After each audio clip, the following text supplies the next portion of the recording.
यहाँ पे मैंने डाटा एंट्री ऑपरेटर से काम शुरू किया है और आज मैं सीटीओ पे पहुंचा हूँ। तो हम लोग आपकी कंपनी को फॉलो करते हैं और हमने एक चीज़ देखी है कि आपके पास बंदे जो हैं वो बड़े लंबे अरसे तक रिटेन करते हैं। तो ये डेवलपर्स को आप रिटेन कैसे कर लेते हो? क्योंकि डेवलपर्स किसी भी फील्ड के अंदर जैसे उनको उससे अच्छी अपॉर्चुनिटी मिलती है वो स्किप कर जाते हैं। 2 सालों के अंदर अंदर 6 फिगर और बल्कि 6 फिगर में भी अच्छे फिगर्स को टच किया मैंने। बिस्मिल्लाहिर्रहमानिर्रहीम, अस्सलाम वालेकुम। Welcome to another episode of Road Mapper, जिसका कॉन्सेप्ट ये है कि आप लोगों को उन सक्सेसफुल लोगों से मिलाया जाए जिन्होंने अपनी लाइफ में कुछ अचीव किया है, क्या स्ट्रगल फेस की और क्या प्रॉब्लम्स उनको आए वो आप अवॉइड कर सकें, और क्या काम उन्होंने किए जिनसे उनको वो सक्सेस वो रिज़ल्ट्स मिले।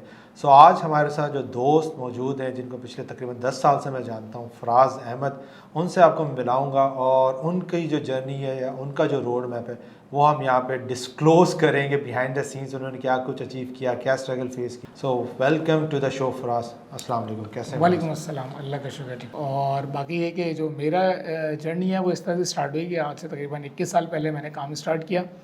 उस ज़माने में सोशल मीडिया वगैरह कुछ नहीं था, तो सिंपल एक रेफरेंस के थ्रू वेबसाइट मिली और वेबसाइट बनाना इस तरह सीखी कि कैफ़े उस वक्त नए नए स्टार्ट हुए थे, इंटरनेट कैफ़ेज़, वहाँ जाते थे, वहाँ वेबसाइट खोलते थे, राइट क्लिक करके व्यू सोर्स करते थे। तो मुझे लगता था कि ये जितनी कोडिंग आ रही है ये बस ये है और मैं जो हूँ वो इसमें चेंज करूँगा तो ये वेबसाइट भी चेंज हो जाएगी। तो करते करते पता चला ऐसा नहीं होता और वहाँ से करते करते पता चला कि भाई ये व्यू सोर्स होता है, इसमें सोर्स होती है, कोडिंग होती है।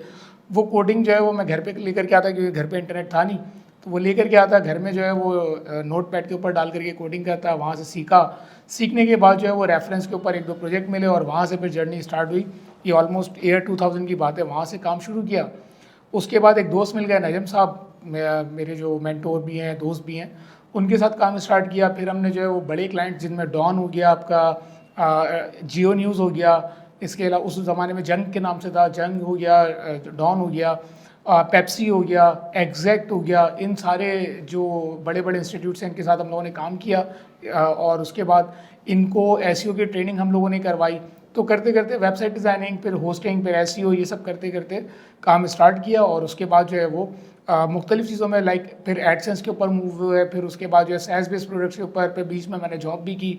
तो ये कहानी है और इस तरह से काम स्टार्ट किया मैंने। फराज की जर्नी के अंदर बहुत सी चीज़ें हैं जो मैंने भी सीखी हैं, ऑब्जर्व की हैं, मैं चाहता हूँ वो आप तक डिस्कस करें और आप तक पहुँचाएँ।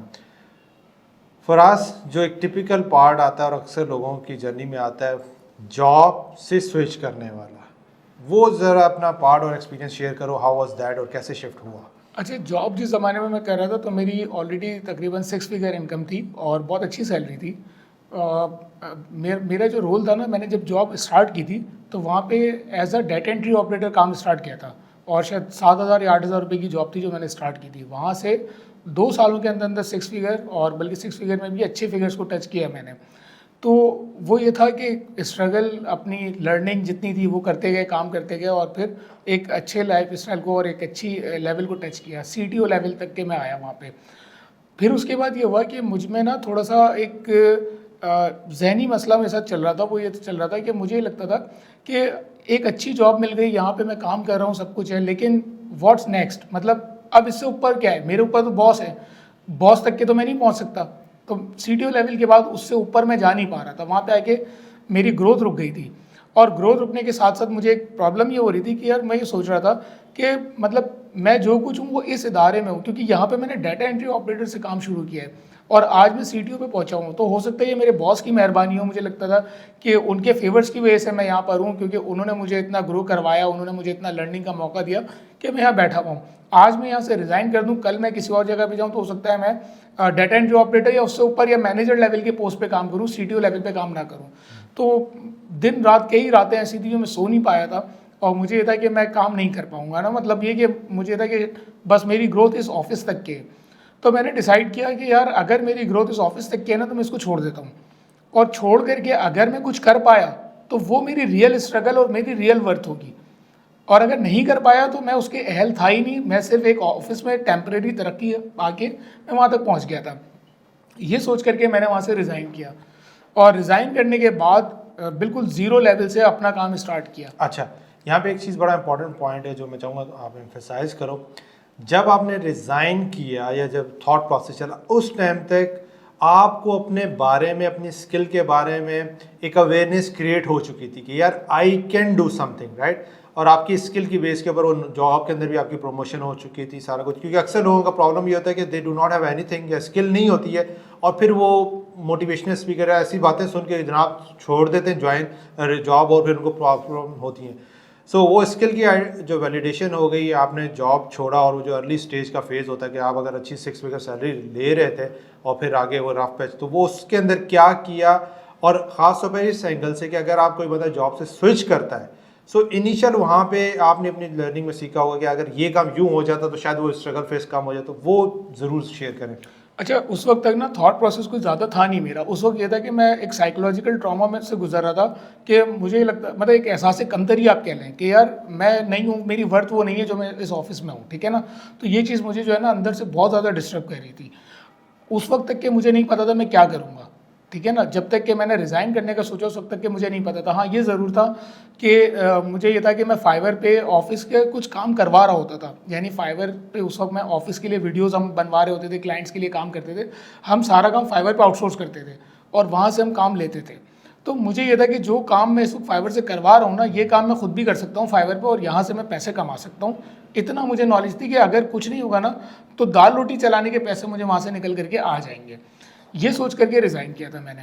अच्छा, जब रिज़ाइन किया तो फाइवर पे फर्स्ट मंथ में ही ना मैंने 6 फिगर टच कर लिया। यानी रिज़ाइन करते ही मैंने काम स्टार्ट किया। और उस वक्त क्योंकि फाइवर पे कंपटीशन था नहीं, बहुत सिंपल प्लेटफॉर्म था। आज के दौर में अगर आप बोले तो बहुत मुश्किल है, लेकिन उस वक्त बहुत आसान था। तो मैं फर्स्ट मंथ में 6 फिगर तक के पहुंच गया। The wait is over Road Mapper अब उर्दू वर्जन के अंदर भी अवेलेबल है। ऑनलाइन बिजनेस में कामयाबी के लिए अपना रोड मैप कैसे बनाएं, इसके साथ साथ इंग्लिश वर्जन ऑलरेडी अवेलेबल है मार्केट के अंदर, और इन दोनों बुक्स का PDF वर्जन वो आपके लिए, आपको फ़ायदा पहुंचाने के लिए फ्री में अवेलेबल है roadmapper.com पे। उसके साथ साथ जो अल्लाह ताला की मेहरबानी हुई वो ये हुई कि फाइवर से कुछ क्लाइंट्स मिले मुझे। मैं काम वहाँ पे कुछ और कर रहा था, मैं वहाँ पे सर्वर मैनेजमेंट और इससे, क्योंकि मेरा बैकग्राउंड वही था तो मैं वही सर्विस प्रोवाइड कर रहा था। लेकिन वो मुझे मिले कि उनको ब्लॉगर्स थे वो, जो कि अपने बहुत बड़े बड़े एम्पायर्स वेबसाइट्स के रन कर रहे थे। तो वो सोशल मीडिया से ट्रैफिक भेजते थे और उसके बाद उनसे एडसेंस से अर्न करते थे। तो उनके जब लोड आता था तो उनके सर्वर्स डाउन हो जाते थे। तो वो मेरे पास इस मसले को लेकर के आए, मैंने वो मसला उनका सॉल्व किया। उसके बाद उन्होंने कहा कि यार आप पाकिस्तान से हो, आपको यहाँ पे लेबर सस्ती मिलती है, आप हमारे लिए काम करो। तो फिर हमने बहुत बड़ा ऑफिस लिया और उन लोगों के लिए हम वहाँ पे पूरी पूरी कंटेंट राइटर्स की टीम हमने रखी। हमने जो है वहाँ पे एनिमेटर्स की टीम रखी कि वीडियो एनिमेशन, कंटेंट राइटिंग, एक पूरा सेटअप हमने लगाया जो हम उन लोगों को सर्विस प्रोवाइड करते थे। तो वहाँ से फिर हमारा अपना एक सॉफ्टवेयर हाउस बन गया थोड़े दिनों के बाद, जिसके ऊपर हम काम कर रहे थे। तो ये जर्नी थी जिसके ऊपर मैंने काम किया। लेकिन जिस वक्त मैंने रिज़ाइन किया था उस वक्त तक मेरे जहन में कुछ भी नहीं था कि मैं क्या कर पाऊंगा। मुझे ये था कि अगर कुछ नहीं कर पाया तो मैं कहीं 25-30 हज़ार की नौकरी कर लूँगा। ठीक है, यही जो डॉट है कि अगर एक बंदा आज के दौर में लेट्स सपोज उसके अंदर भी ये बर्निंग डिज़ायर है कि डू समथिंग, और वो समझता है कि कुछ कर सकता है, सो क्या एक दो आप चीज़ें कहोगे कि ज़रूर जहन में रखे और ये डिसीजन ले अगर जॉब से स्विच करना चाहता है तो? देखिए, मैं अपने बारे में कहता हूँ कि शायद मैं थोड़ा सा लकी था, क्योंकि मेरी उस वक्त तक शादी हो चुकी थी। और जाहिर सी बात है, जब शादी हो जाती है आपके पास रिस्पॉन्सिबिलिटीज़ होती है, आपको फैमिली रन करना होती है। तो जज्बाती डिसीजन लेना अक्लमंदी नहीं है, ठीक है। मैंने उस वक्त थोड़ा सा कह सकते हैं आप जज्बाती डिसीजन लिया था। आज के दौर में मैं ये कहता हूँ कि अगर आपने कुछ करना है ना, तो आप अपने अंदर ये कैपेबिलिटी सबसे पहले लेकर के आएँ कि आप 6 घंटे स्पेयर कर सकें, ठीक है। जॉब के बाद आप 6 घंटे स्पेयर कर सकें। लाइक अगर आप 9 to 6 जॉब कर रहे हैं और घर आते आते आपको 8 बज जाते हैं, तो 8 बजे से लेकर के ऑनवर्ड 6 घंटे का टाइम आप अपने लिए रखें। उस 6 घंटे में शुरू में आप लर्निंग करें, फिर उसके बाद आप शुरू में 2, 3, 4 प्रोजेक्ट्स किसी भी चीज़ के, अगर आप कंटेंट राइटिंग कर रहे हैं तो आप कंटेंट राइटिंग के 5 प्रोजेक्ट्स पकड़ें।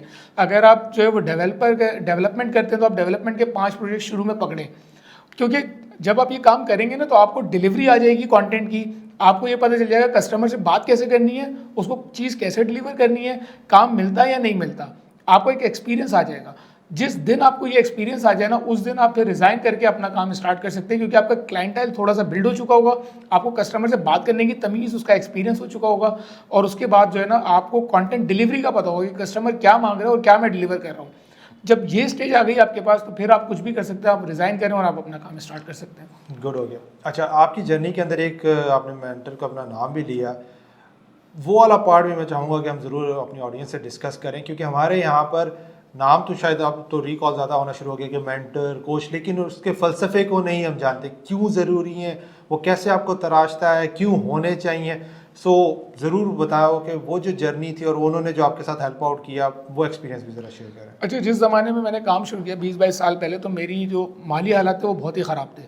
अच्छा, उस ज़माने में ना फेसबुक होता था, ना यूट्यूब होता था, तो क्या आप कहीं से जाके लर्निंग कर सको, और जिन लोगों को पता होता था वो कभी कुछ बताते ही नहीं थे। ठीक है, तो उस वक्त मैं क्योंकि वेबसाइट डिज़ाइनिंग के काम में आ चुका था और वो मैंने खुद से सीखा था। मैंने आपको बताया ना, इंटरनेट कैफ़े में जाते थे, व्यू सोर्स करते थे, वहाँ से जा करके खुद से डिज़ाइनिंग सीखी, घर में कंप्यूटर पे काम कर करके। फिर वेबसाइट्स मिलना शुरू हो गई, तो हम उनको वेबसाइट्स को बना करके जब देते थे तो होस्टिंग की ज़रूरत पड़ती थी। तो उस वक्त नजम साहब, जो जिनका मैंने नाम लिया, वो एक कंपनी रन करते थे, ई कॉम वर्ल्ड वाइड। तो उनसे मैं जाके होस्टिंग लेता था। जब उनसे होस्टिंग लेता था, उनके साथ दोस्ती हो गई। फिर उन्होंने बताया कि भाई एक चीज़ होती है एसईओ और इंटरनेट मार्केटिंग, कि आप ये जो वेबसाइट बनाते हैं उसको सर्च इंजन में डालते कैसे हैं, इससे रिजल्ट कैसे आते हैं, उनको टॉप रैंकिंग पे कैसे लेके आते हैं, इसमें बड़ा पैसा है।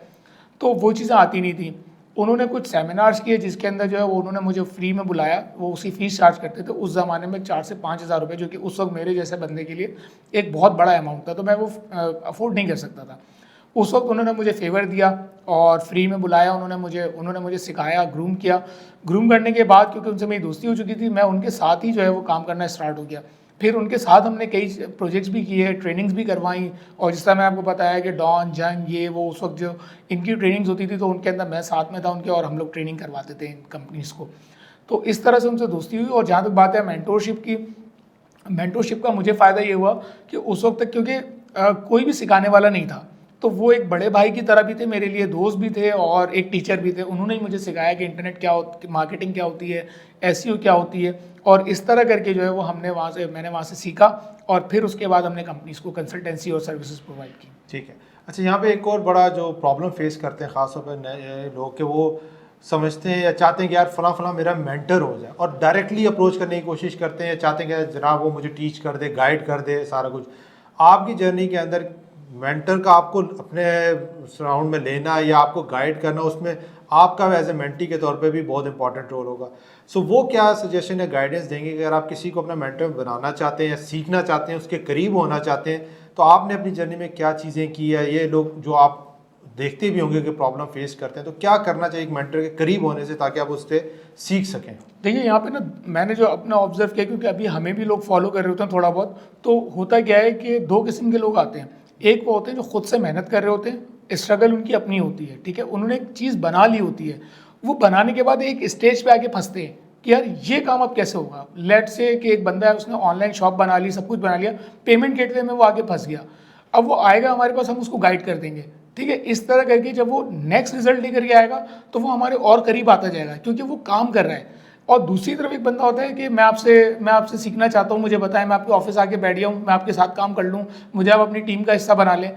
तो वो चीज़ पॉसिबल नहीं हो पाती, क्योंकि ऑलरेडी जो हमारा ऑफिस स्टाफ है वो एक देखें, एक प्रैक्टिकल इन्वायरमेंट होता है, एक कॉर्पोरेट इन्वायरमेंट होता है, और एक इन्वायरमेंट ये होता है कि हम इंटर्नीज को हायर कर लें, उनके साथ बैठें, बात करें। वो दोनों चीज़ें बहुत डिफरेंट होती हैं।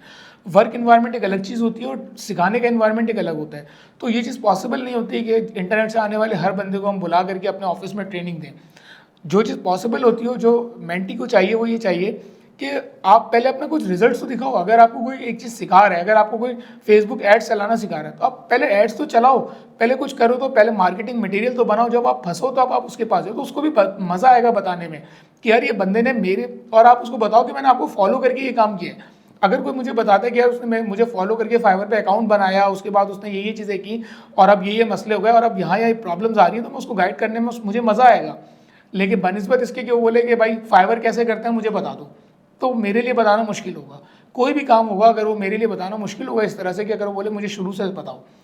लेकिन अगर कोई भी बंदा है वो खुद से काम करेगा, सीखेगा, लर्निंग करेगा और उसके बाद वो आएगा आपके पास, तो आपको बताने में मज़ा आएगा। सही है। सो यहाँ पे फराज भाई ने आपको टिप भी दे दी है कि जनाब अगर आप इनसे सीखना चाहते हैं, इनकी मेंटरशिप में या इनकी गाइडेंस में आना चाहते हैं, तो जो इन्होंने कंटेंट ऑलरेडी प्रोवाइड किया हुआ यूट्यूब के ऊपर, फेसबुक के ऊपर, तो ज़रूर से सीखें और कुछ करके अगर आपको कोई प्रॉब्लम कोई चीज़ होती है तो ज़रूर फराज भाई से आप कनेक्ट हो सकते हैं। अच्छा, इसमें मैं एक चीज़ ऐड कर दूं, हमने एक टेलीग्राम का ग्रुप बनाया हुआ है और वो बनाया ही इसी मकसद के लिए कि आपको कोई भी प्रॉब्लम आ रही है ना, आपने काम किया है और आपको प्रॉब्लम आ रही है, आप वहाँ पे आए, मैं और फारिस वहाँ पे एक्टिव होते हैं और हम डेली बेसिस पे वहाँ पे रिप्लाई कर रहे होते हैं, डेली बेसिस पे वहाँ पे क्यूरीज आती है और इसका हम reply कर रहे URL हैं। या इस तरह तक पहुंचने का तरीका क्या है? वो मैं आपको डिस्क्रिप्शन में दे दूंगा, वो आप लिंक हम डाल डाल दीजिएगा। देंगे। तो वो क्योंकि लिंक है तो मैं आपको डिस्क्रिप्शन के लिए दे दूंगा, आप डिस्क्रिप्शन में ऐड कर चलें जी, फ़ायदा हो गया आप लोगों का कनेक्ट होने का। अच्छा, एक और चीज़ यहाँ पे इंपॉर्टेंट एलिमेंट्स है, नाम आ गया, ठीक है, फारिस का, इन दोनों का डुओ है और माशाल्लाह तकरीबन 10 कितने साल हो गए आप लोगों को साथ? हम लोगों को ऑलमोस्ट 20 साल हो गए। 20 साल की फ्रेंडशिप भी है और ना सिर्फ फ्रेंडशिप है बल्कि बिजनेस पार्टनर भी, और मैं बिहाइंड द सीन उनको जानता हूँ। रिस्पेक्ट का एलिमेंट एक दोनों के लिए, दोनों के बहुत करते हैं। फराज की अपनी डोमेन है बिज़नेस के अंदर, फारिस की अपनी डोमेन है, दोनों मिल के एक बहुत अच्छे लेवल पे एक दोनों काम कर रहे हैं। सो फराज, यहाँ पे बहुत से लोग बैठे हुए हैं और जो पार्टनरशिप करना चाहते हैं, कर भी रहे होंगे, की भी होंगी, और उनको काफ़ी मसले मसाइल भी आए होंगे। ये जो आपका और फारिस का एक्सपीरियंस रहा है, इसके बारे में बताओ, और इसके अंदर क्या, किस तरह आपने ये बॉन्ड बिल्डअप किया? अच्छा, इसमें ना एक चीज़ है, वो ये होता है, पार्टनरशिप मैंने और भी लोगों के साथ की है और हमारी नहीं चल सकी पार्टनरशिप ना। चंद एक लोगों के साथ मेरी आज भी चल रही है, कुछ हैं जो हमारे सैस बेस्ड प्रोडक्ट में पार्टनर्स हैं, उनके साथ हमारी पार्टनरशिप को आज 7 साल हो रहे हैं, तकरीबन 7 साल से चल रही है। फारिस के साथ तो तकरीबन 20 साल से चल रही है मेरी पार्टनरशिप। तो इसमें क्या होता है कि नंबर 1 ये कि ट्रस्ट आपको करना पड़ता है, सबसे पहले ट्रस्ट, और उसके बाद मेरा एक कोट है, life is blessing with sacrifice. तो आपको थोड़ा सा सेक्रीफाइस करना पड़ता है, हर जगह पे आप फ्रंट पे नहीं खेल सकते, ठीक है ना। और दूसरा ये कि किसी के डोमेन में एंट्री नहीं दें आप। अगर आपने एक डोमेन बना दिया कि भाई मेरा डोमेन है टेक्निकल साइड का, मैं भाई टेक्निकल साइड पे रहूँगा, अगर टेक्निकल चीज़ के अंदर कोई भी मसला है तो मैं जिम्मेदार हूँ, ठीक है। फारिस का डोमेन है मार्केटिंग का, अगर मार्केटिंग के एंड पे कोई भी फ्लॉ आएगा, कोई भी मसला आएगा, तो वो फारिस के एंड का मसला है ना।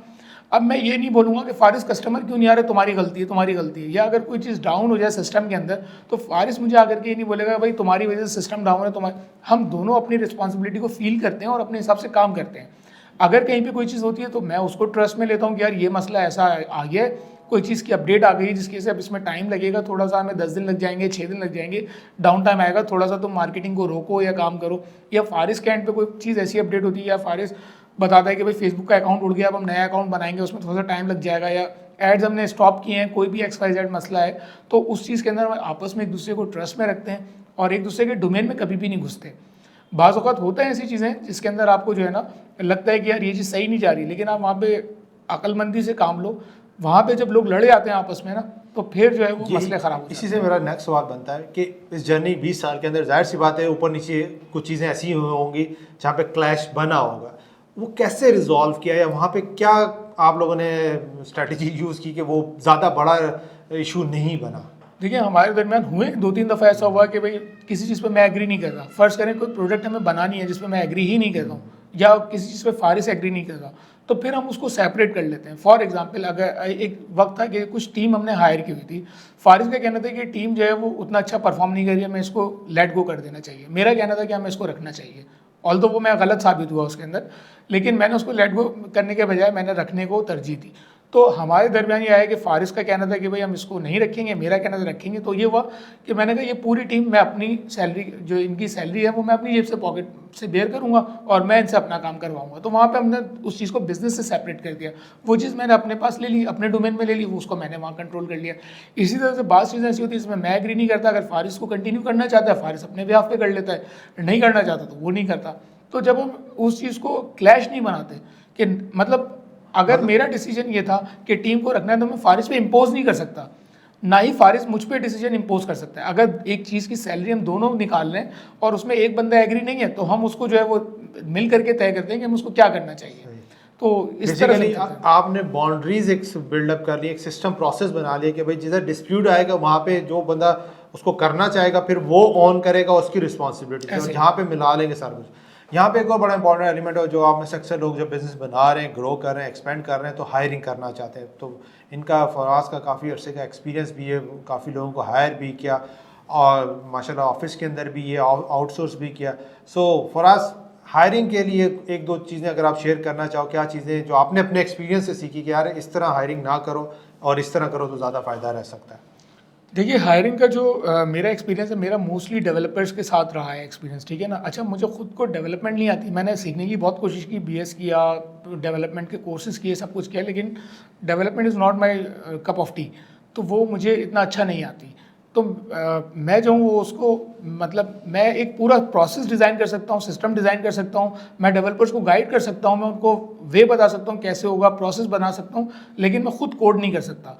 तो इसीलिए जब हमें डेवलपर्स की हायरिंग करना होती है तो मैं आके फंसता हूँ थोड़ा सा कि भाई मुझे कोडिंग तो आती नहीं है, तो मैं डेवलपर से किस तरह पूछूँ ना चीज़ें।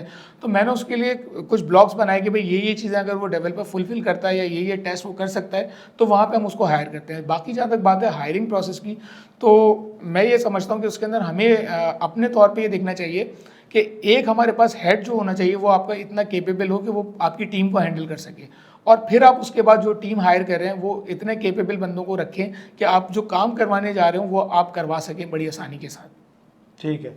और यहाँ पे एक जो बड़ा इंपॉर्टेंट एलिमेंट आता है कि आपने बंदे को लिया, ट्रेंड किया, ग्रूम किया, और फिर कुछ अर्से बाद एक नई अपॉर्चुनिटी आती है और वो चला जाता है। सो रिटेन रखने के लिए क्या स्ट्रेटजीज आप रखते हैं कि बंदा जिसको पॉलिश कर लिया, बिल्डअप कर लिया, जो एसिड बन गया वो रुके आपके पास? अच्छा, रिटेन करने के लिए ना मुझे एक दोस्त मिले, नाम मैं यहाँ पे नहीं लेना चाहूँगा, वो किसी एक बहुत बड़ी फर्म में काम करते थे, इवन पाकिस्तान का शायद सबसे बड़ा सॉफ्टवेयर हाउस है, तो नाम मैं भी यहाँ पे नहीं लेना प्रेफर करूँगा। तो वो मिले, उन्होंने कहा कि हम लोग आपको फॉलो करते हैं, आप उस वक्त जब मैं कॉर्पोरेट जॉब कर रहा था, तो हम लोग आपकी कंपनी को फॉलो करते हैं और हमने एक चीज़ देखी है कि आपके पास बंदे जो हैं वो बड़े लंबे अरसे तक रिटेन करते हैं। तो ये डेवलपर्स को आप रिटेन कैसे कर लेते हो? क्योंकि डेवलपर्स किसी भी फील्ड के अंदर जैसे उनको उससे अच्छी अपॉर्चुनिटी मिलती है वो स्किप कर जाते हैं। सही। उसका रीज़न ये था कि हमने क्या किया, हमने एक पार्टनरशिप का एक वो लॉन्च किया कि भाई अगर आप किसी प्रोजेक्ट में हो तो उसका एक सर्टेन अमाउंट आपको पार्टनरशिप का मिलेगा। देखिए एक प्रोजेक्ट स्टार्ट हुआ, ठीक है, वो प्रोजेक्ट क्योंकि हम ज़्यादा इन हाउस प्रोजेक्ट डेवलप कर रहे होते थे तो हमें होता था कि हम उसका एक परसेंटेज निकालते थे कि ये 2 या 3% जो है उसका लीड डेवलपर को जाएगा सैलरी के अलावा।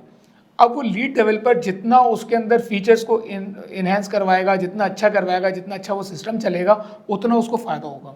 तो सबसे पहली चीज़ ये थी। उसके बाद अगर आप ये हमारा अभी जो करंट ऑफिस है, छोटा सा ऑफिस है, अगर आप इसमें देखें तो हमारे पास एक्सरसाइज मशीन लगी हुई हैं, हमारे पास फुटबॉल गेम रखा हुआ है, हमारे पास और भी बहुत सारी चीज़ें रखी हुई थी। अभी तो हम लोग इन हाउस डेवलपमेंट नहीं कर रहे, जिस टाइम पे कर रहे थे। तो हमने टीम को एंटरटेन करने के लिए जितनी फैसिलिटीज़ एक बड़े कॉर्पोरेट इदारे देते हैं, हमने वो सारी उनको यहाँ पे दी हुई थी। हम मेडिकल दे रहे थे, हम उनको जो है वो पिकनिक्स वगैरह देते थे, हम उनको जो है जितने भी अलाउंसेस वगैरह होते हैं वो सारी चीज़ें दे रहे थे, बोनस दे रहे थे। ये तमाम चीज़ें हम भी उन एक मल्टीनेशनल कंपनी के बराबर चीज़ें हम ऑफ़र कर रहे थे, ताकि जो टीम हमारे साथ काम कर रही है वो हमारे साथ इंटैक्ट है। और इसके अलावा इन्वायरमेंट हमने बहुत फ्रेंडली रखा हुआ था। देखिए जिस तरह आप अपने एम्प्लॉयज़ को बेनिफिट्स देंगे ना, वो आपके लिए उतना ज़्यादा काम करना है। हमने टाइमिंग की फ्लेक्सिबिलिटी दी हुई थी, आप 10 बजे आ जाएँ, 9 बजे आ जाएँ, 11 बजे आ जाएँ, आप अपना टाइम पूरा करें और आप उसके साथ चले जाएँ। तो कुछ चीज़ें हमने ऐसी रखी हुई थी जिसकी वजह से टीम हमारे साथ जो है वो इंटैक्ट रहती थी। सही है।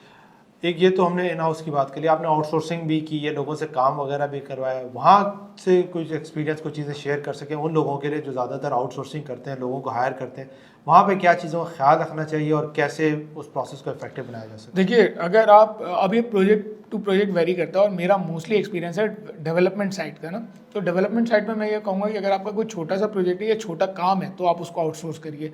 अगर आपका कोई प्रोजेक्ट है, जिस तरह अभी आपने हम लोग डिस्कशन करते हैं रोड मैपर के बारे में, ये कभी भी आप आउटसोर्स नहीं कर सकते, क्योंकि आउटसोर्सिंग के अंदर ना डेवलपर की लायबिलिटी नहीं होती। एक डेवलपर आपके साथ काम कर रहा है आज, एक हफ्ते के बाद या एक महीने के बाद बोलता है सर मेरे पास एक और बड़ा प्रोजेक्ट आ गया है, मैं आपके साथ काम नहीं कर सकता, ठीक है, क्योंकि आप तो उसको टाइम टू टाइम पे कर रहे होते हैं।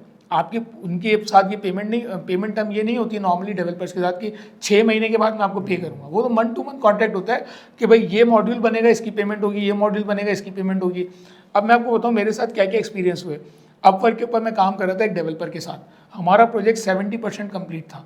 उस डेवलपर ने किसी कस्टमर के साथ अपना ईमेल एड्रेस शेयर किया हुआ, उस वक्त तक की, आज से 1.5-2 साल पहले की बात करूँ, उस वक्त ये टर्म्स ऑफ सर्विस की वायलेशन थी कि आप अपवर्क पे ईमेल शेयर करो। अपवर्क ने उस डेवलपर का अकाउंट उड़ा दिया।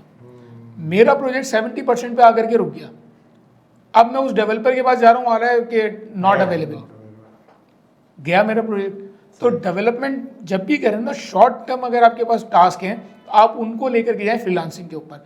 अदरवाइज आप कोई भी डेवलपर हायर करें, चाहे वो पार्ट टाइम हो चाहे वो फुल टाइम हो, और आप अगर कंप्लीट प्रोजेक्ट करवा रहे हैं तो उसके साथ एक लीगल जो साइनिंग है वो करें और उसके एग्रीमेंट करने के बाद आप काम करें।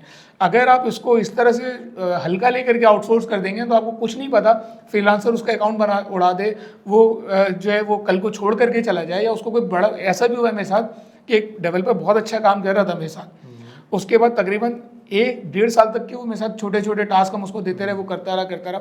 उसके बाद एकदम उसका एटीट्यूड चेंज हो गया, उसने कहा कि भाई मुझे बड़ा प्रोजेक्ट मिल जाए और मैं आपके साथ काम नहीं कर सकता। अब वो हम छोटे छोटे काम करवाते करवाते हमारा प्रोजेक्ट ऐसा हो गया था कि वो 70-80% उसका डेवलप किया हो गया था। अब हमें बहुत मुश्किल हुई कि हम कोई दूसरा डेवलपर हायर करें जिससे काम करें। तो डेवलपमेंट के लिए टिप्स हैं, अगर आप फ्रीलांसिंग के ऊपर कोई प्रोजेक्ट बनवाने जा रहे हैं या काम कर रहे हैं तो फिर ये टिप्स हैं कि भाई बहुत एहतियात करें इसके अंदर, और बेहतर ये है कि आप लोकल कोई डेवलपर हायर करें और उसके साथ लीगल एग्रीमेंट करें, क्योंकि लोकल डेवलपर के साथ हमारा प्रॉब्लम ये होता है कि नॉर्मली वो ना कोड शेयर करने में या प्रोजेक्ट शेयर करने में 2 मिनट लेते हैं। अगर आपका लीगल एग्रीमेंट नहीं है, वो पॉसिबल है कि आपका पूरा कोड उठा करके किसी दूसरे कस्टमर को भी दे सकते हैं। सही हो गया। ये तो कुछ हमने टेक्निकल बातें कर ली, एक बड़ा कॉमन सवाल आता है और चीज़ें हम सुनते हैं, बड़ा इसके ऊपर बड़ा कंटेंट आता है जनाब, फाइंड योर पैशन। ठीक है, और मैं जिस तरह आपको जानता हूँ काफ़ी अरसे से, और अभी हम बात भी कर रहे थे आपके सारा कैमरा और सिस्टम का ऊपर के, जिसके ऊपर तकरीबन 20-30 लाख की इन्वेस्टमेंट भी की हुई सारा कुछ। सो आपके जो असल में एक तरीके से इंटरेस्ट, आपके 2 इंटरेस्ट अगर मैं गलत ना हो, एक तो आपका टेक्निकल टूल्स और सॉफ्टवेयर्स के बारे में, जिसके ऊपर शायद आपका कुछ काफ़ी कंटेंट यूट्यूब पे भी पड़ा हुआ है कि जनाब अनबॉक्सिंग और टेक्नोलॉजी किस तरह की है। दूसरा यही जो अभी फोटोग्राफी और इसका भी आपका, ये आप दो के पैशन थे और हैं भी, लेकिन साथ आपने डेवलपमेंट को प्रेफर की और उसके अंदर से आपने कैरियर भी बनाया, सारी चीज़ें की। सो ये दोनों चीज़ों को डिफरेंट क्यों किया? क्योंकि कहा यह जाता है कि जनाब फाइंड योर पैशन और अपने पैशन के अंदर ही जाओ और उसी में पैसा कमाओ। तो इसके बारे में आप क्या कहते हैं और किस तरह आपने इन दोनों को डिफ्रेंशिएट किया? देखिए, फ़ोटोग्राफ़ी मेरा शौक़ था, लेकिन क्योंकि फ़ोटोग्राफ़ी का इक्विपमेंट काफ़ी महंगा आता था, और मैं आपको बताऊं, मैं एक स्ट्रगलर रहा हूँ शुरू से ना। मतलब ऐसा वक्त भी आया जिसमें हम बसों की छतों पे सफ़र करते थे। सबसे पहली जॉब जो मैंने की है ना, जो सबसे पहली जॉब की थी, वो ये थी कि मैट्रिक पास करने के बाद एक दुकान पे मैं लगा था। वहाँ पे बर्तन भी मुझे धोने होते थे, झाड़ू भी मुझे लगानी होती थी दुकान की, और फिर उसके बाद दुकान के अंदर बैठ करके माल देना होता था लोगों को। तो ये मेरी सबसे पहली जॉब थी, 600 रुपये मेरी तनख्वाह थी। तो मैं कोई मतलब फैमिली के एंड से कभी भी स्ट्रॉन्ग नहीं रहा। तो उस वक्त जब ये शौक थे तो ये हम पूरे नहीं कर सकते थे, क्योंकि इतने पैसे नहीं थे कि आप जो है वो 20-22 लाख रुपए का, उस वक्त भी अगर 2-4 लाख का उस वक्त ज़माने में होगा, लेकिन वो 2-4 लाख रुपए भी नहीं थे कि आप वो गियर अफोर्ड कर सको। तो जब वो चांस मिला, गियर्स में कलेक्ट करता रहता था, लेकिन क्योंकि मेरे पास टाइम नहीं होता था, अब टाइम मिला तो मैंने उसको सीखा, और अब सीख करके जो है वो आहिस्ता आहिस्ता मैं उसको प्रैक्टिकल तो खैर अभी भी नहीं कर रहा, लेकिन ये कि सीखता हुआ काम करके तो शौक पूरा कर रहा हूँ। जहाँ तक बात है जो मेरा ब्रेड एंड बटर है, जिससे मेरा घर चलता है, वो यही काम है सारा, कि हम SaaS बेस्ड प्रोडक्ट्स के ऊपर काम करते हैं, और वो उनके जो कस्टमर्स हैं उनका रेवेन्यू से हम लोग जो है वो अर्निंग कर रहे हैं, काम कर रहे हैं। तो वो हमारा ब्रेड एंड बटर है। और जहाँ तक बात है पैशन की, तो ये था कि मुझे ये शौक़ था कि मैं डेवलपमेंट कर सकूँ। डेवलपमेंट मैंने सीखी, लेकिन मैं नहीं कर सका। उसके बाद वो नहीं तो मैं कर सका, लेकिन उसकी वजह से ना मुझे सिस्टम डिज़ाइन और वर्क फ्लोज डिज़ाइन और ये सारी चीज़ें, डॉक्यूमेंटेशन, फिर मेरी जॉब यही थी। तो क्लाइंट्स के साथ काम करके, और इवन ये कि बाहर की कंपनीज़ को हम सिक्योरिटी देते थे। हमारे अक्सर बाहर विजिट्स रखते थे, सिंगापुर, मलेशिया और ये दुबई वगैरह में। हम यहाँ की कंपनीज़ को सिक्योरिटी, सर्वर मैनेजमेंट और इसके अलावा सिस्टम्स जो है कि वो हमें बताते थे उनका प्रॉब्लम क्या है, और हम उनको पूरा सिस्टम डिज़ाइन करके बताते थे प्रेजेंटेशंस के बाद। फिर हम जब पाकिस्तान वापस आते तो हम वो सिस्टम उनको डिज़ाइन करके देते थे, और उसमें हमारे जो बॉस होते थे वो उनके पार्टनर होते थे। जैसा मैं बताया कि हमारा डेवलपर्स के साथ भी पार्टनरशिप का कॉन्ट्रैक्ट होता था। तो इस तरह करके जो है वो काम सीखा, करा, और उसके बाद जब जॉब छोड़ी तो शुरू में तो सॉफ्टवेयर हाउस रन किया, जिसके अंदर जो है वो कंटेंट राइटिंग, और फिर फाइवर पे भी काम किया, फिर फ्रीलांसिंग भी की, घर चलाने के लिए सारी चीज़ें की। फिर आहिस्ता आहिस्ता आहिस्ता ये हुआ कि भाई आपको एक प्रोडक्ट बनानी चाहिए, वो प्रोडक्ट आपको जो है वो कमा करके दे रही हो। तो फिर आहिस्ता आहिस्ता उसी तरफ आए, और अब तकरीबन 6-7 साल से जो है वो यही प्रोडक्ट्स हमारी चल रही हैं जिनके ऊपर हम काम कर रहे हैं। सही। अच्छा, काफ़ी चीज़ें मैंने वो पार्ट्स कवर अप करने की कोशिश की है कि जो कि मैं समझता था कि आप तक पहुंचने चाहिए, जो उनके एक्सपीरियंस से हमने देखे सारा कुछ। एक और एलिमेंट बड़ा कॉमन आता है बिजनेस डेवलपमेंट का एंगल। ठीक है, ये एक बड़ी डिफरेंट डोमेन है। एक जिस तरह ई-मिथ के अंदर कॉन्सेप्ट भी है कि जनाब एक आपका होता है टेक्निकल एंटरप्रेन्योर, जो आप में से अक्सर लोग होते हैं, फिर उसके बाद आपका मैनेजर एंटरप्रेन्योर होता है जो काम करवाता है, फिर उसके बाद आपका होता है विजनरी एंटरप्रेन्योर जो विजन लेके आता है, फिर एक चौथा मैंने डाल दिया उसके अंदर, वो होता है ऑनरशिप वाला एंटरप्रेन्योर, जो कि चीज़ों को ओन करता है, ना काम करता है ना करवाता है, ओन करता है और सबसे ज़्यादा पैसा वो कमाता है। राइट। सो ये जो बिज़नेस डेवलपमेंट के अंदर आपने चीज़ें सीखी, टेक्निकल से आप मैनेजर पर गए, फिर विजन के ऊपर गए, एक बिज़नेस को रन करने के लिए, और यहाँ पे काफ़ी ऐसे लोग हैं जो कि सोलो काम कर रहे हैं, आगे जाके इंशाल्लाह बड़े बड़े बिजनेसेस इंशाल्लाह रन करेंगे। वहाँ पे बिज़नेस डेवलपमेंट के एंगल से अर्ली स्टेज के अंदर क्या चीज़ों को जहन में रखना चाहिए कि अगर वो चीज़ें आपने शुरू में की होती जो बिज़नेस डेवलपमेंट के अंदर आपको बाद में प्रॉब्लम फेस करना पड़ी, शायद वो ना होती, तो वो कुछ चीज़ें अगर आप शेयर कर सकें। बिज़नेस डेवलपमेंट के लिए हम लोग ज़्यादातर जो है वो मार्केटिंग साइड के ऊपर काम कर रहे हैं, और बाकी ये कि अगर आप बिज़नेस डेवलप करने जा रहे हैं, सबसे पहले आपको अपनी प्रोडक्ट के ऊपर ट्रस्ट होना चाहिए। देखिए, आप एक तरफ आपके पास मार्केटिंग स्किल्स हैं जो बहुत एक्सपर्ट हैं आप, लेकिन आपकी प्रोडक्ट गार्बेज है, तो जब आप वो प्रोडक्ट मार्केट लेकर के जाएंगे ना, तो हो सकता है शुरू में आप उसके बाद 500 कस्टमर लेकर के आएँ, लेकिन आप रिटेन नहीं कर सकते। ठीक है, तो बिज़नेस डेवलपमेंट के लिए सबसे पहले आपका जो प्रोडक्ट है आपकी, वो स्ट्रांग होनी चाहिए। उसके बाद आपका कस्टमर के साथ जो है ना इंटरेक्शन बहुत अच्छा होना चाहिए, यानी कस्टमर के पेन को समझ करके आप उसको सोल्यूशन दे रहे हो। जो भी अगर आप ये काम करेंगे तो देखिए, एक तरफ ये होता है कि आप एक प्रोडक्ट बेच रहे होते हैं, एक तरफ होता है आप कस्टमर से रिलेशनशिप बना रहे होते हैं, क्योंकि आपने बिजनेस डेवलपमेंट है ही ये चीज़ कि आपके कस्टमर के साथ रिलेशनशिप हो और आप उसको बार बार सोल्यूशन प्रपोज करते जा रहे हो। आज उसका एक प्रॉब्लम है आप वो सॉल्व करें, कल उसका दूसरा प्रॉब्लम है वो सॉल्व करें, और वो आपको मनी मेकिंग की तरफ लेकर के जा रहा हो। तो सबसे चीज़ ये कि आपकी प्रोडक्ट के ऊपर आपका ट्रस्ट हो, प्रोडक्ट या सर्विस जो भी आप दे रहे हैं वो ए क्वालिटी होनी चाहिए, उसमें कोई कंप्रोमाइज़ नहीं होना चाहिए। आपको ये ट्रस्ट होना चाहिए कि यार ये जो चीज़ मैं इस बंदे को दे रहा हूँ इससे बेहतर कोई और नहीं दे सकता। जब आपके पास ये कॉन्फिडेंस हो, फिर आप कस्टमर के पास जाएं, उसको ए लेवल सर्विस प्रोवाइड करें, फिर वो आपके पास। और मैंने ये चीज़ देखी है कि बिज़नेस डेवलपमेंट में बजाय इसके कि आप मार्केटिंग पे लाखों, मेरा एक्सपीरियंस रहा है ये चीज़ कि आप बजाय इसके कि लाखों रुपए कमा रहे हो, आप लगा रहे हो, आप सब कुछ कर रहे हो, हमने बिट्रिक्स एक सोल्यूशन है वो बेचा। हम क्या करते थे, कस्टमर को हमेशा जो है वो फर्स्ट प्रायोरिटी पे रखते थे।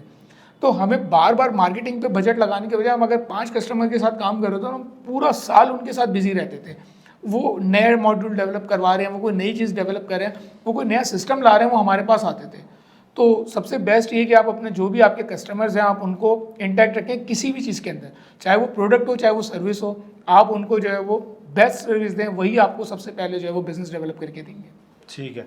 अच्छा, एक और चीज़ बड़ी कॉमन है जो आप सब फेस करेंगे और करना पड़ती है, वो है हेल्थ। ठीक है, और फराज ने इस जर्नी के अंदर हेल्थ के भी अप्स एंड डाउन्स देखें, सारी चीज़ें। तो फराज अपने एक्सपीरियंस से इनको ज़रूर शेयर करो कि जनाब रादर देन एंड में जाके याद आए कि जनाब हेल्थ भी कोई चीज़ थी और जिससे अब सारा बिजनेस भी सफ़र कर रहा है। सो क्या बेसिक चीज़ें इनको जहन में रखनी चाहिए और उसका ख्याल रखना चाहिए ताकि दोनों चीज़ें साथ चलती रहें?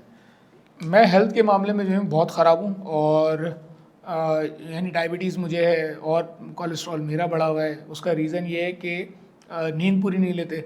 सही है, काम है तो फिर काम कर रहे होते हैं, फिर वो 22-22 घंटे भी काम करते हैं। तो आप अपनी वर्क रूटीन ऐसी बनाएं कि आप जो है वो कम से कम 8 घंटे में रात की नींद ले रहे हो। चाहे आप जितना भी आप काम करें, काम करने से आपको कोई नहीं मना कर रहा, लेकिन ये कि आपकी नींद आपकी पूरी होनी चाहिए।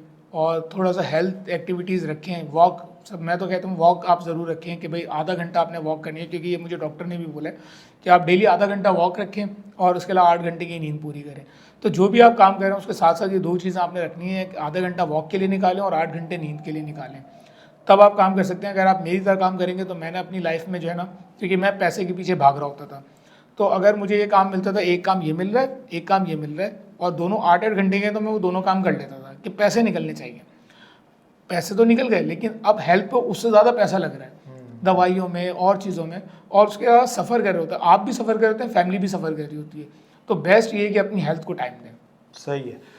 ये तो हमने टेक्निकल बातें कर ली, एक्सपीरियंस से बातें। कुछ एक ऐसी पेन है जो हम जब भी बैठते हैं ना, जब भी मैं कराची आता हूँ और फराज से, फारिस से और हमारी जनरल जो हमारा गैंग है आईटी का, जिसके साथ हम बैठते हैं, गपशप होते हैं, वहाँ पे हाँ एकदम से जो हॉट टॉपिक हमारा चलता है ना, वो पेन फॉर पाकिस्तान आईटी। ठीक है, ये बैठे हुए भी हम जो है ये हमारा हॉट टॉपिक होता है। सो अगेन फराज 20 साल हो गए, हम बाबे हो गए, दाढ़ी हमारी चिट्टी होना शुरू हो गई है, राइट। सो कहाँ जा रही है आईटी, और जो ये नई यूथ आ रही है और ये सीख रही है, जा रही है काफ़ी फील्ड्स के अंदर, माशाल्लाह काफ़ी अच्छा पेनिट्रेट कर रहे हैं, क्या चीज़ें इनको सजेस्ट करना चाहोगे, शेयर करना चाहोगे, ताकि ये यूथ जो है ना वो अपनी जर्नी के जो स्ट्रगल है उसको कम से कम कर सके और ज़्यादा ग्रो कर सके? Overall what you want to say, और सजेशन ये उनके लिए भी हो सकती है जो अर्ली स्टेज में भी है, ये उनके लिए भी हो सकती है जो ऑलरेडी कुछ ना कुछ अपने लेवल पे पाकिस्तान यूथ या डिफरेंट एंगल से काम कर रहे हैं। सो वो जो हम बिहाइंड द सीन काफ़ी चीज़ें डिस्कस करते हैं ना, गो फॉर इट और शेयर जो भी तुम्हारे जहन में है, जो शेयर करना चाहते हो। अच्छा, मैं ये कहता हूँ कि आप जो है ना वो जिस तरह, एक तो ये कि हमारे यहाँ एक कॉन्सेप्ट है कि भाई हम जो है वो लोगों के पीछे भागते हैं, तो आप लोगों के पीछे भागने के बजाय, लोगों के पीछे भागने से मना नहीं कहता मैं, लेकिन लोगों के पीछे एक एम लेकर के भागें। देखिए, अगर मुझे आपसे कुछ सीखना होगा ना, तो मैं फेसबुक पे आपको टैग कर करके नहीं करूँगा। मैं आपके पास एक पेन लेकर के आऊँगा कि भाई यूसुफ भाई, मैं ये काम कर रहा था, अब मैं आके यहाँ फंस गया हूँ, आप इसमें मेरी गाइड करें। फॉर एग्जांपल, आप फ्लिपिंग में एक्सपर्ट हैं, मेरी एक वेबसाइट है, मुझे बेचनी होगी, तो मैं आपकी तारीफ़ें नहीं करूँगा, यूसुफ भाई फेसबुक फ्लिपिंग एक्सपर्ट यूसुफ भाई। मैं आपको बताऊँगा, यूसुफ भाई मेरा ये प्रॉब्लम है, इसमें मैं आपको इतनी परसेंटेज दे सकता हूँ, आप बताएं आप क्या कहते हैं, आप मेरे साथ इस चीज़ के ऊपर, प्रोजेक्ट के ऊपर काम करें, ठीक है ना। यहाँ पे क्या होता है, हम चाहते हैं कि मेंटोर हमारी हेल्प करे और उसको 4 आने भी नहीं मिले, वो फ्री में हमारे लिए काम कर रहा हो, वो फ्री में हमारे लिए सर का दर्द ले रहा हो। अब जिस मेंटोर के पास हम जा रहे हैं, जिस बंदे के पास जा रहे हैं, हम ये जानते हैं कि वो बंदा उस चीज़ में सक्सेसफुल है। यानी अगर मैं आपके पास आ रहा हूँ, मैं जानता हूँ कि आप साल में कम से कम 20, 25, 50, 100 वेबसाइट फ्लिप करते हैं, तो आप उससे पैसा बना रहे हैं। मैं अगर आपके पास आ रहा हूँ और आप मुझे टाइम दे रहे हैं, तो इसका मतलब आप अपने उस काम को कंप्रोमाइज़ कर रहे हैं। आप 10 क्लाइंट के लिए काम कर सकते थे, बजाय इसके कि आप मेरे लिए काम करें। तो सबसे पहले ना हम में एथिक्स की थोड़ी सी कमी है। जो न्यूबीज़ है, मैं उनकी बात कर रहा हूँ कि हम पुरानों में भी है ये जो एथिक्स है ना, ये बड़ा इशू है, लेकिन चले आहिस्ता आहिस्ता सीख रहे हैं हम सब। और दूसरी चीज़, हम हर चीज़ फ्री में चाहते हैं। तो हम मतलब ये कि कोई भी चीज़ चाह रहे हो तो हम चाह रहे हो अगर कोई मेंटोर हमारी हेल्प करे, वो फ्री में कर दे। हम ये नहीं कहेंगे सर आप एक काम करें, आप एक गिग फाइवर पे बना दें, मैं आपको पे करूंगा, आप मुझे 2 आवर्स की कंसल्टेशन देते हैं, मैं आपको लेट्स से $200, $300, $100 कुछ भी पे करूंगा। मतलब वैल्यू करना चाहिए, आप उसको वैल्यू नहीं करें, आप बोलेंगे, अगर आपने हेल्प नहीं की तो आप उसको गालियाँ देंगे मैसेजेस के अंदर। हमारे साथ तो होता ही है कि भाई फलाना चीज़ बता दो व्हाट्सएप पे। अब व्हाट्सएप पे कोई आता है, मैं बोलता हूँ भाई हमारा टेलीग्राम का ग्रुप है, आप यहाँ पूछ लो, नहीं तो यहाँ बता दो, यहाँ बताने में क्या मसला है। एक और बड़ी ज़बरदस्त बात आई, गाली से बात याद आ गई, आज तक आपने ऑनलाइन किसी को इस तरह अब्यूज़ किया है? नहीं, अब्यूज़ नहीं किया। अच्छा, अब यही एलिमेंट, और अगर आप काफ़ी जितने लोगों का आप फॉलो अप करते होंगे, हमारी ऑडियंस वगैरह, आप देखिएगा उनकी भी अगर कमेंट्स वगैरह जनरल पब्लिक ही होते हैं ज़्यादातर, आप देखेंगे वो लोग ये काम नहीं करेंगे, ठीक है, या उनकी पोस्टें या इस तरह की कमेंट्स वगैरह या बैशिंग वगैरह नहीं नज़र आएगी। और ये वो लोग कर रहे होते हैं, या ज़्यादातर वो लोग होते हैं जो नेगेटिव जोन के अंदर होते हैं। जब नेगेटिव जोन के अंदर आप होते हैं ना, तो फिर आप लोगों से लेने में ज़्यादा इंटरेस्टेड होते हैं, देने में कम होते हैं, और आपसे ना वो सक्सेस बर्दाश्त नहीं हो रही होती। अच्छा, यहाँ पे एक और चीज़ आई, और बड़ी अभी हमारी कन्वर्सेशन चल रही थी, जो फ़ोटोग्राफी की बात कर रहे थे, अभी आपने कोर्स को भी ज्वाइन किया है, तो वहाँ पे जो आपने जिक्र किया था कि जनाब यूट्यूब से मैंने बहुत कुछ सीखा, बड़े कोर्सेज, तो मैं चाहता हूँ वो रिकॉल करें कि जनाब यूट्यूब से सीखना और प्रोफेशनल किसी को पैसे दे के जाके सीखना, वो ज़रा ज़रूर। अच्छा, मैं आपको बताता हूँ, मैं फोटोग्राफी में इंटरेस्टेड था, मैंने फोटोग्राफी के लिए ना बहुत सारे कोर्सेज बाई किए। videoschool.com का ऑलमोस्ट मेरे ख्याल से $400-500 का कोर्स है, वो मैंने बाई किया। और यहाँ के पाकिस्तान के कुछ बड़े मेंटोर्स हैं, नाम है, व्लॉगर्स हैं काफ़ी बड़े, नाम उनका नहीं लेना चाह रहा मैं, उनके कोर्सेज मैंने बाई किए। बहुत अच्छा कंटेंट था, नो डाउट, बहुत लर्निंग मिली, लेकिन वो लर्निंग ना वो सिर्फ एक थ्योरी थी, उसको प्रैक्टिकल नहीं इम्प्लीमेंट कर सका। फिर मैंने ज्वाइन किया एक कोर्स जिसमें तलहा जो है, वो तलहा गौरी के नाम से फोटोग्राफी इंस्टीट्यूट है, उसको ज्वाइन किया। वहाँ पे जाने का फ़ायदा क्या हुआ, अब वो कभी हमें बलूचिस्तान लेके जाते हैं, वहाँ पे हम नाइट फ़ोटोज़ लेते हैं, कभी वो मॉडल्स को बुलाते हैं, हम उनकी फ़ोटोज़ लेते हैं। तो कैमरा पकड़ करके वो हमें असाइनमेंट्स देते हैं कि बाहर जाओ, बाहर जा करके आप वो फ़ोटोज़ लेकर के आओ, ठीक है ना। तो जब हम ये काम करते हैं कि हम बाहर जाते हैं, बाहर जाके फ़ोटो लेते हैं, तो वो हमें 10 दफ़ा फ़ोटो लेना पड़ती है, फिर बेस्ट फ़ोटो उसमें से निकल करके आती है। इसी तरह हम नाइट में जाके एस्ट्रो करते हैं, पता चलता है कि भाई नाइट फ़ोटोग्राफी क्या होती है, दिन की फ़ोटोग्राफी क्या होती है, पोर्ट्रेट्स क्या होते हैं, हेडशॉट किस तरह से लिए जाते हैं, वो सब चीज़ें जब आप खुद कैमरा हाथ में पकड़ करके काम करते हो ना, जब आपको सारी चीज़ें समझ में आती हैं। थ्योरी में आप पढ़ते रहोगे, प्रैक्टिकल करोगे नहीं तो वो चीज़ कभी भी आपके काम में नहीं आएगी। Same goes to every field. आप वेब डेवलपमेंट का कोई कोर्स ऑनलाइन करते हैं, लेकिन आप डेवलपमेंट कभी करते ही नहीं, आप एक फॉर्म भी खुद से नहीं बनाते, कोर्स आपके लिए बेकार हो जाएगा। तो कोई भी चीज़ कर रहे हैं तो उसके लिए प्रैक्टिकल जो होता है ना, वो बहुत ज़्यादा ज़रूरी होता है। और मैंने ये देखा कि जब आप फील्ड में काम कर रहे हैं, जब फील्ड के अंदर प्रैक्टिकल कर रहे हैं, तो वो बहुत ज़्यादा आपको फ़ायदा देता है। तो यहाँ पे सॉरी बात कर रहा हूँ, इसमें एक और चीज़ ऐड ऑन बड़ी इंपॉर्टेंट है, लर्निंग विद प्रैक्टिस। और तीसरा जो इम्पोर्टेंट एलिमेंट है वो है उस ट्रेनर या उस कोच का सुपरवाइज करना। अब जो फराज के केस के अंदर हम देख रहे हैं, जो फराज अपडेट कर रहे हैं कि जनाब ऑनलाइन तो लर्निंग कर रही है लेकिन प्रैक्टिकल एक्सपीरियंस उस तरह ना हो सका। आप जब प्रैक्टिकल एक्सपीरियंस कर रहे हैं और वो जो पिक्चर ले रहे हैं, कैमरा पकड़ रहे हैं, वो जो रियल टाइम में आपको मेंटर या वो कोच जो गाइडेंस कर रहा है ना, वो इंपॉर्टेंट एलिमेंट है। तो इसी तरह ऑनलाइन फील्ड के अंदर कोई भी आप काम कर रहे हैं, कोई भी चीज़ कर रहे हैं, पहले आपने लर्निंग कर ली, प्रैक्टिस कर रहे हैं, और उसके बाद सुपरविजन में कोई ना कोई एक्सपीरियंस बंदा आपके साथ ज़रूर होना चाहिए जो आपको तराशने का काम करे। या तो आपको 2-3-4 साल के बाद जाके पता चलेगा यार ये काम यूँ होता, या बेहतर ये कि आप कोई मेंटर लें, कोई कोच लें, कोई एक्सपीरियंस वाला बंदा लें और उसके पास जाके और अपने आप को वो तराशने वाले अमल से गुजारें, ताकि वो जो जर्नी है, अब जैसे फराज को तकरीबन कितने 20 साल से तुम्हारा यही है कि फ़ोटो करनी है, और काश अगर ये तुम कोर्स पहले कर लेते, ठीक है, तो माइट भी काफ़ी चीज़ें जो है ना वो डिफरेंस होती है। If you are looking for a business coach जो आपको हेल्प आउट कर सके आप में से बेस्ट निकालने में, to help you become the best version of yourself, to help you make better decision for growth of your business, and to help you implement the learnings of the roadmapper course. So I can do it. Only condition is that if you are coachable. If you are coachable and if you want me to help you grow and expand your business and to help you implement the roadmap creation framework in your business and in your life, for more details visit roadmapper.com/coaching.